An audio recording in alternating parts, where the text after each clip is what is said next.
Israeli Holocaust Memorial. Prime Minister Modi there on your screens right now, meeting with Israeli President.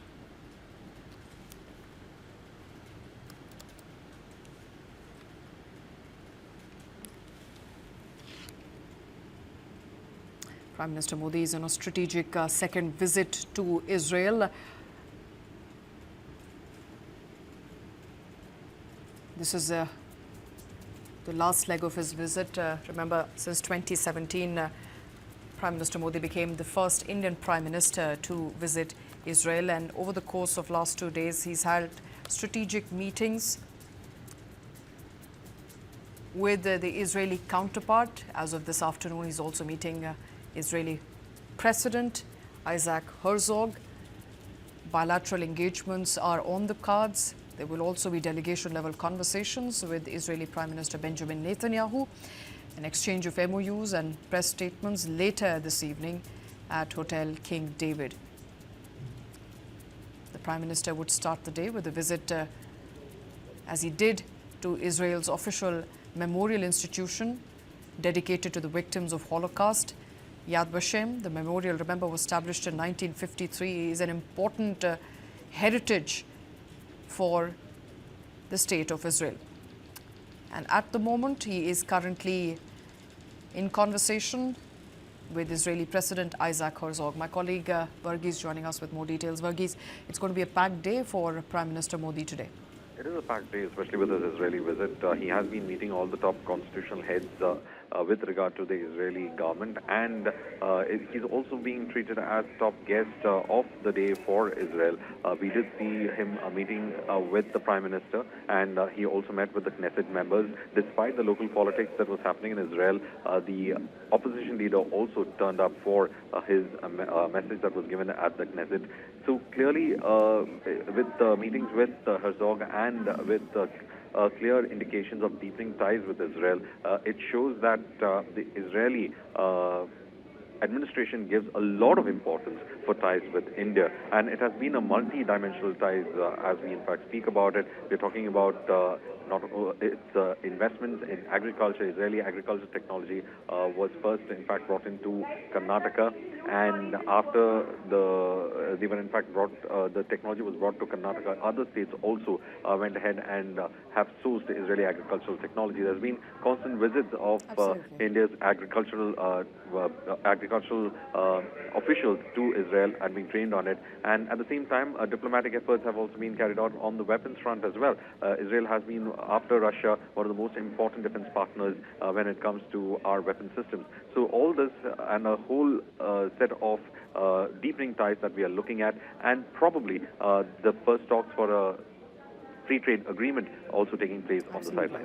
A conversation on free trade agreement that could also be in the pipeline, but let's quickly recall his visit to the Israeli parliament, the Knesset, yesterday, where he said both the nations are committed to expanding trade, strengthening investment flows, as well as ensuring that there are joint infra development projects, while also categorically stating that there is a need for a joint framework as far as anti-terror policies is concerned. Remember, in the last fiscal year itself, the total trade between India and Israel, which is the second largest trading partner for India in Asia, was valued at about $3.6 billion. There's been a lot of conversation on potential exchange in energy, in defense. Defense is where India majorly partners with Israel, Varghese, but also other areas of cooperation which are under consideration. We were talking about water conservation, AI. Given that Israel is a startup nation, it's known for its entrepreneurial energy, and that's what a lot of India can borrow from, a lot of Indians can borrow from, and partnerships likely on that front as well. Well, a lot of partnerships, especially when it comes to the latest technological breakthroughs in the world. As you mentioned, with regards to AI, it is one place where India has been looking for a partner to develop the domestic infrastructure as well. We have a strong presence in the software industry, and therefore upgrading it into an AI infrastructure has been one of the important aspects of the current government as well. And therefore, Israel comes into that picture, having an energetic resource network when it comes to AI technologies, and also having a robust software infrastructure in place. The do in fact come up with a lot of high-tech as well as software, cutting-edge software technologies. So that is something that India would be in fact looking at leveraging when it comes to this visit. But a lot of people in Israel and also analysts in India believe that the best is yet to come because of the earlier inhibitions that were there when it comes to the relations with Israel. It was largely restricted when it comes to defense and with regard to certain technology in the agriculture sector. But with more talks happening on the sidelines with regard to a free trade agreement, it is expected that several other sectors will also open up with regards to Israel. Now, Israel has also has realized that it requires a factory of sorts where it could ensure that its products, especially when it comes to defense as well as other high energy products, can be manufactured. And it does see India as an industrial base for which it can have its companies to have a second manufacturing unit out of the country. This is also part of its strategic thinking because on one side it has been seen conflicts around its neighbors. So this is also an aspect that Israel would be looking at when it talks about close ties with India. Absolutely.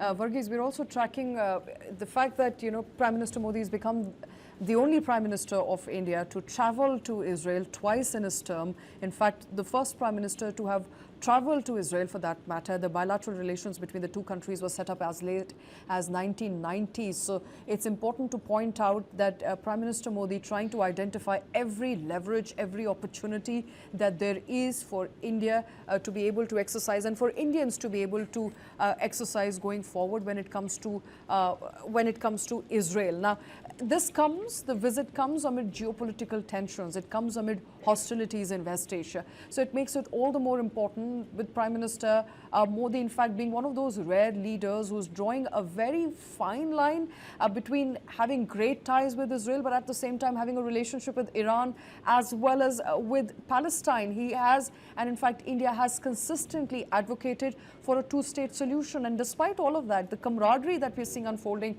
on our screens right now, talk about a partnership which would be an all-weather partnership, perhaps a long-lasting partnership, which was seen through a lot of turbulence and chaos and likely to see through the turbulence and chaos as West Asia remains on brink. Well, interestingly enough, one thing that has also come up over here, as you rightly pointed out, there was this inhibition legacy that was there when it comes to ties with Israel, which have slowly been eroded, especially those inhibitions have been completely eroded away so that a full-fledged partnership can take place. And rightly pointed out that one thing that has also come to light is, as you said, though India has engaged deeply with Israel, it has not forgotten its support to Palestine as well as for a two-state solution. So clearly a very fine line that has been drawn by India with its relations with Israel and with regard to the Palestinian question, but at the same time being relevant for both the countries and also pursuing its own strategic interests as well. So this is the complexity of India's diplomatic engagement with West Asia.